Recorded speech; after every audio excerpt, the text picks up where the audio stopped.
जय गुरुदेव। जैसे गीली मिट्टी में अव्यक्त रूप से सभी आकार मौजूद हैं और शिला में सभी मूर्तियां अव्यक्त रूप में मौजूद हैं, कलाकार जब चाहे इनमें से स्वकल्पित मनचाही आकृति बना या गढ़ सकता है।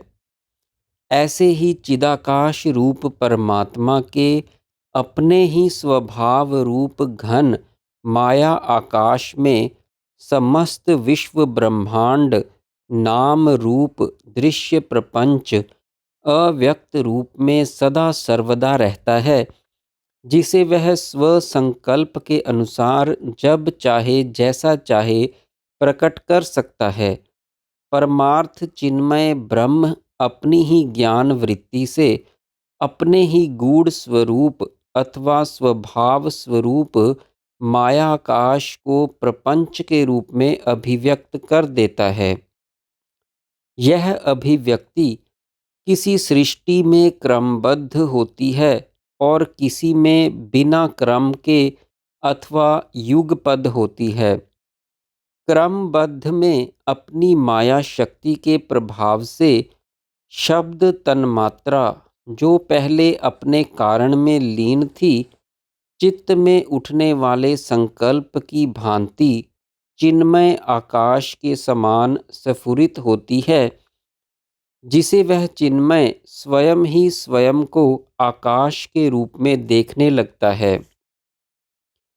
फिर आकाश भाव को प्राप्त चिन्मय आकाश ब्रह्म ही स्वयं में स्वयं को वायु रूप से अनुभव करने लगता है, जिससे अब तक अव्यक्त रही स्पर्श तन्मात्रा प्रकट हो जाती है। इसके बाद स्वयं को वायु रूप से अनुभव करने वाला चिदाकाश ब्रह्म अपनी माया शक्ति के प्रभाव से वायु रूप स्वयं अपने में ही स्वयं को तेज रूप से अनुभव करने लगता है और रूप तन्मात्रा प्रकट हो जाती है। ये दोनों तन्मात्राएं पवन में स्पंदन और तेज में प्रकाश की भांति व्यक्त होती हैं। तत्पश्चात स्वयं को तेज रूप अनुभव करने वाला चिन्मय परमात्मा अपने ही इस रूप में स्वयं को ही जल रूप में अनुभव करने लगता है और रस तन्मात्रा का संस्कार प्रकट हो जाता है। यह अनुभूति उसे वैसे ही होती है जैसे जल अपनी द्रवता का अनुभव करता है। फिर जल रूप हुआ चिदात्मा ब्रह्म अपने ही इस जल रूप में स्वयं ही स्वयं को पृथ्वी भाव से अनुभव करता है, जिससे गंध तन्मात्रा प्रकट होती है। उसे अपने चित्त में यह अनुभूति ऐसी ही होती है जैसे पृथ्वी स्वयं स्थिरता का अनुभव करती है। इस प्रकार स्वयं परब्रह्म परमात्मा ही अपनी माया शक्ति के चमत्कार से पांचों भूतों के रूप में स्थित होता है। अतः ये उससे भिन्न सत्तात्मक नहीं है, तद्रूप ही है। परब्रह्म चिदार्णव में जीव रूप से प्रकट जो अद्वितीय चित्त सत्ता है, वह जल के द्रवत्व में उठी भंवर रेखा के समान है, जो अहम भाव संयुक्त होकर तीनों लोकों को धारण करती है। जैसे जल के भीतर गुप्त और प्रकट रूप में द्रवत्व, तरंग, भंवर आदि स्वाभाविक ही रहते हैं, उसी तरह जीव में जागृत, स्वपन, सुषुप्ति, संकल्प आदि शक्तियां गुप्त और प्रकट रूप से रहते हैं। जीव जिस जिस वस्तु की ओर से विरक्त होता जाता है, उससे मुक्त होता जाता है। प्रश्न: आत्मज्ञान होने पर अद्वितीय ब्रह्म रूप हुए ज्ञानियों के शरीर यहाँ किस लिए टिके रहते हैं? उत्तर: तत्व ज्ञानियों पर दैव का प्रभाव नहीं रह सकता, अतः यह नहीं कहा जा सकता कि उनके शरीर दैववशात टिके रहते हैं अथवा नहीं।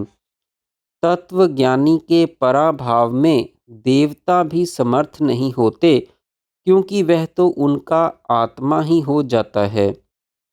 अज्ञानियों को समझाने के लिए ज्ञानियों ने बताया है कि जो पर ब्रह्म है वही नियति है और वही यह सर्ग है। स्फटिक शिला में प्रतिबिंबित दृश्य समूह की भांति पर ब्रह्म में स्थित हुए ब्रह्मा जीवों की अदृष्ट रूपी नियति अर्थात भावी सृष्टि को वैसे ही देखते हैं जैसे सोया हुआ पुरुष स्वपन जगत की कल्पना के आधार पर आकाश को अपने में देखता है। जैसे देहधारी को अपने अंग दिखते हैं, वैसे ही चिन्मय ब्रह्मा को नियति आदि अपने अंगों के दर्शन होते हैं। यह नियति समष्टि प्रारब्ध ही दैव कही जाती है, जो शुद्ध चेतन परमात्मा की शक्ति रूप है। यह नियति या दैव ही संपूर्ण भूत या काल क्रिया आदि जगत है, जो भविष्य में किसको क्या, कैसा भोग या पद, कैसे कब प्राप्त होना अथवा नहीं होना चाहिए, इसका विचार करता है। नियति या प्रारब्ध से ही पुरुषार्थ की और पुरुषार्थ से ही नियति की सत्ताएं परस्पर लक्षित होती हैं। जब तक तीनों लोक हैं, तब तक प्रारब्ध, नियति, दैव और पुरुषार्थ ये दोनों सत्ताएं परस्पर अभिन्न रूप से स्थित हैं।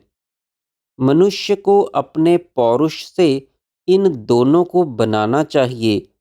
प्रारब्ध, नियति या दैव के भरोसे ऐसा निश्चय करके कि प्रारब्ध के अनुसार जो होना है वह तो होगा ही, बुद्धिमान मनुष्य पुरुषार्थ का कभी त्याग नहीं करते, क्योंकि पुरुषार्थ ही प्रारब्ध, दैव या नियति के रूप में प्रकट होकर फल देता है और पुरुषार्थ ही दैव का जनक या नियामक है।